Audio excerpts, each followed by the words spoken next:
আসসালামু আলাইকুম। সার্বিয়া সম্পর্কে কিছু আপডেট দিতে চাই আপনাদের। কিছুদিন আগে আমার পরিচিত একজন আপনার বাংলাদেশ থেকে সে ঠিকই সার্বিয়ার ভিসা নিয়ে ফ্লাই করে কিন্তু সে তার এন্ড আপ হয় হলো মালয়েশিয়ায় গিয়ে। মালয়েশিয়া থেকে সে তারপরে অনেক কাঠখড় পোহায় অনেক সমস্যার সম্মুখীন হয়ে তারপরে বাংলাদেশে ফেরত আসতে পারে।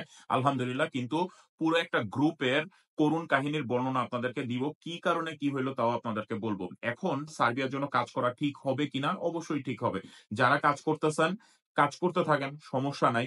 ভিসা অফ হয়ে যাবে কিনা, বন্ধ হয়ে যাবে কিনা এটা কিছু এজেন্সি চালু করছে। এটা সম্পূর্ণ মিথ্যা কথা। ভিসা বন্ধ হচ্ছে না, অনলাইন অ্যাপ্রুভাল বন্ধ হচ্ছে না। আপনারা কাজ চালায় যেতে পারেন। কোন সমস্যা নাই। কিন্তু আপনি বিশ্বাস করবেন না, বাংলাদেশ থেকে ডিরেক্টলি সার্বিয়ার ভিসা নিয়ে কাজ করে হয়তোবা হাতে গোনা ৫ থেকে ১০ টা এজেন্সি।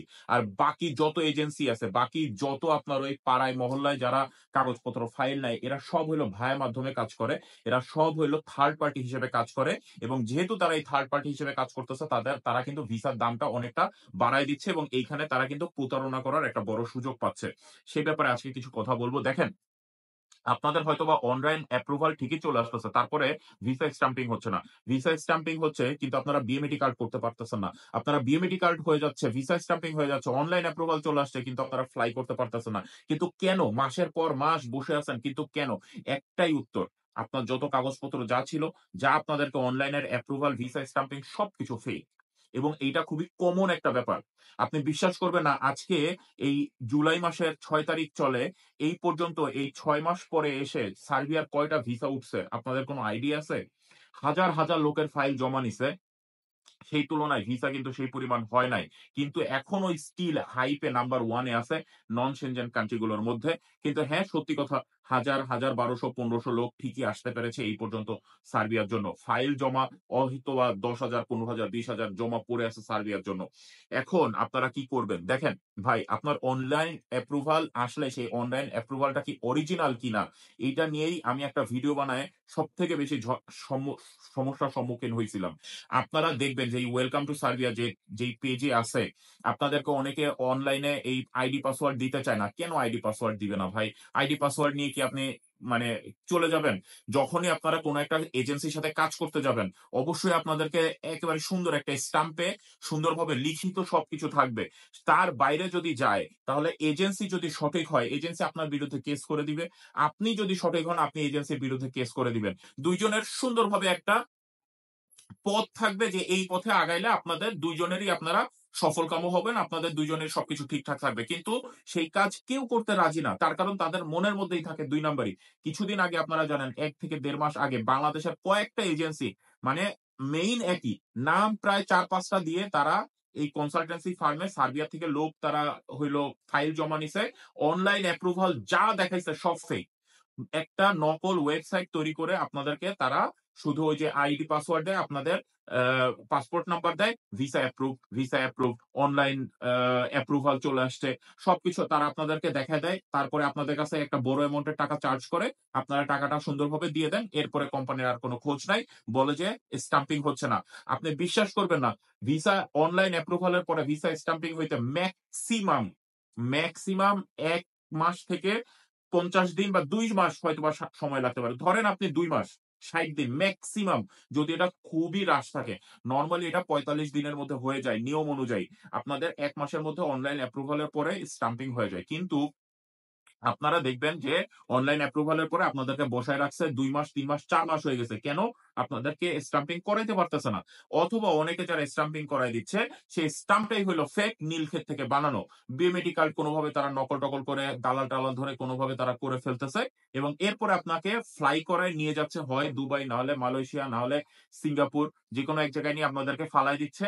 এরপরে হইলো আপনাদের কাছে অত্যাচার করে তারপরে আপনাদের কাছ থেকে আরো টাকা দাবি করা হচ্ছে। পুরা লিবিয়ার সিস্টেম মানে মাফিয়া আগে ইতালিতে লোক আনার জন্য যেই লিবিয়াতে একটা চক্র ছিল, সেই চক্র এখন মালয়েশিয়া কেন্দ্রিক হয়ে গেছে। বিশ্বাস করবেন, আপনি খোঁজ নিয়ে দেখেন, অনেক আপনারা পাবেন। এই ব্যাপারে আপনারা সোচ্চার হবেন। এর একটাই সলিউশন, যেই এজেন্সির কাছে যাবেন, পরিচিত এজেন্সির কাছে যাবেন। আপনার আগে পরে যারা কাজ করছে, আগে পরে আপনার পরিচিত কেউ সার্বিয়া গেছে তাদের মাধ্যমে শুধু সুন্দর করে শুধু তাদের সাথেই আপনারা কাজ করার চেষ্টা করবেন। নতুন এজেন্সি ওকে, স্ট্যাম্পে আসেন, সবকিছু লিখিত পড়িত হোক। তার বাসার ঠিকানা, তার বাড়ি কই, কোন সবকিছু ঠিক আছে কিনা, RL number, registration number, licence, সরকারের সাথে সবকিছু ঠিক আছে কিনা দেখে বুঝে এটা আপনার অধিকার। এখানে ১-২ টাকার মামলা না। এখানে আপনি ১০-১২ লাখ টাকার একটা কন্ট্রাক্ট করতে যাচ্ছেন। এত সহজে আপনি ছেড়ে দিবেন? এই কারণে সার্বিয়া নিয়ে আপনারা কেউ ভুল বুঝবেন না। নন সেনজেন কান্ট্রি গুলোর মধ্যে সার্বিয়া স্টিল নাম্বার 1 এ আছে, হাইপে নাম্বার 1 এ আছে। মানুষ আসতে পারতেছে ঠিকই। কিন্তু যেই পরিমাণ লোক ফাইল জমা দেয়, তার আপনি বিশ্বাস করবেন না, তার 5 থেকে 10% ও কিন্তু ভিসা হয়ে সার্বিয়াতে আসতে পারে না। এই পরিমাণ হইলো সার্বিয়ার জন্য মানুষ ফাইল জমা দেয়।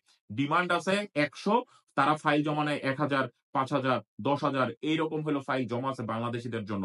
সুতরাং এই ব্যাপারে আপনারা সতর্ক হবেন। সার্বিয়া ভিসা ঠিকই হয়, কিন্তু পরিমাণে অনেক কম এবং শুধুমাত্র যেসব এজেন্সি আগে পরে কাজ করছে, তাদের সাথে আপনারা কাজ করার চেষ্টা করবেন। কিছু ব্যাপার একটু ক্লিয়ার করি। আপনাদের অনেক সময় নির্দিষ্ট একজন ইন্ডিভিজুয়ালি আপনাদের ওয়ার্ক পারমিট আসে এবং ওয়ার্ক পারমিটের সাথে আপনাদের যেই পিসিসি অর্থাৎ পিপিসি আরকি যেই নাম্বারটা থাকে, অনলাইন অ্যাপ্রুভাল আরকি যেটাকে বলা হয়। সার্বিয়া থেকে, কোম্পানি থেকে তারা এপ্লাই করে। ওইখানকার একটা অধিদপ্তর আছে। তারা এটার অ্যাপ্রুভাল দিয়ে দেয়, হ্যাঁ, তুমি একে আনতে পারবা।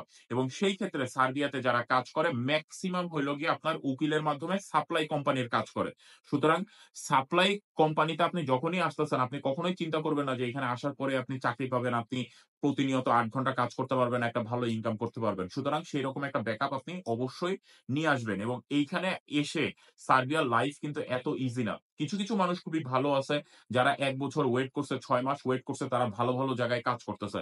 এই সামারে ধরেন আপনি আসতেছেন কাজ করার উদ্দেশ্যে, এই সামারে যে আপনি ১ম থেকেই ভালো কাজ করবেন, তার কোন নিশ্চয়তা নাই। আসার পরে একটু টুকটাক ভাষা শেখার চেষ্টা করবেন এবং যদি আপনি কোন কাজে পারদর্শী হন, আপনার কাজটা খুব দ্রুত হয়ে যায়। আর যদি আপনি কোন কাজ কিছুই না জানেন, তখন আপনার একটু ভোগান্তি পোহাইতে হয়।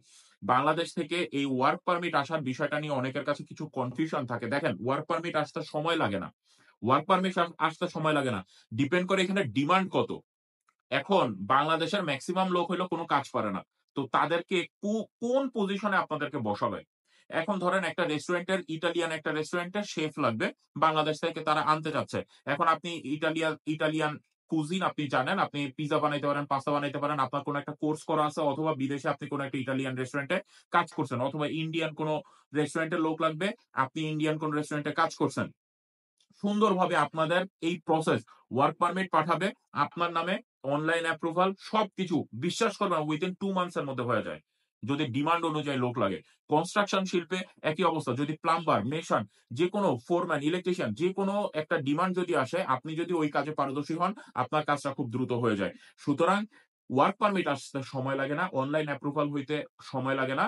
ডিপেন্ড করে এইখানকার ডিমান্ড এবং আপনাদের এইখানে সবকিছু মানে আপনাদের পারদর্শিতা, আপনাদের অভিজ্ঞতা সব ম্যাচ করতেছে কিনা। ২ এ ২ এ ৪ মিলতেছে কিনা। খাপে খাপ মাইনকার বাপ মিলা গেলে আর কোন ওয়েট করা লাগে না। কিছু আইডিয়া আপনাদেরকে দিলাম ২০২৫ এর এই যে অর্ধেক মাসে এসে অর্ধেক বছরের অর্ধেক সময়ে এসে যে জুলাই পর্যন্ত যত ইনফরমেশন পাইছি, লোক আসতে পারতেছে, প্রচুর লোক পলায়ও যাইতেছে। ওইখান থেকে আইসা ইতালি, ফ্রান্সে অ্যাজাইলাম মারতেছে। সবকিছুই চলমান রইছে। ভুল বুঝবেন না। এইসব মানসিকতা নিয়ে বিদেশে আইসান না। যেই দেশে আসেন সেই দেশে এটলিস্ট ১ বছর ২ বছর কাজ করতে থাকেন। তার কারণ যেখানেই যান না কেন বিপদে পড়বেন। পদে বিপদে পড়বেন এবং ইউরোপের মাটিতে একবার ইল্লিগাল হয়ে গেলে আপনার যে কত ভোগান্তি আমি শিফাত আজকে আপনাদেরকে বলে দিচ্ছি। বিশ্বাস করেন। মানে শেষ হয়ে যাবেন। আপনার জীবনটা পুরা একেবারে ছেঁড়া-বেড়া হয়ে যাবে। ভালো থাকবেন সবাই। দোয়া করবেন আমার জন্য। আজকের মতো বিদায় নিচ্ছি। আল্লাহ হাফেজ। আসসালামু আলাইকুম।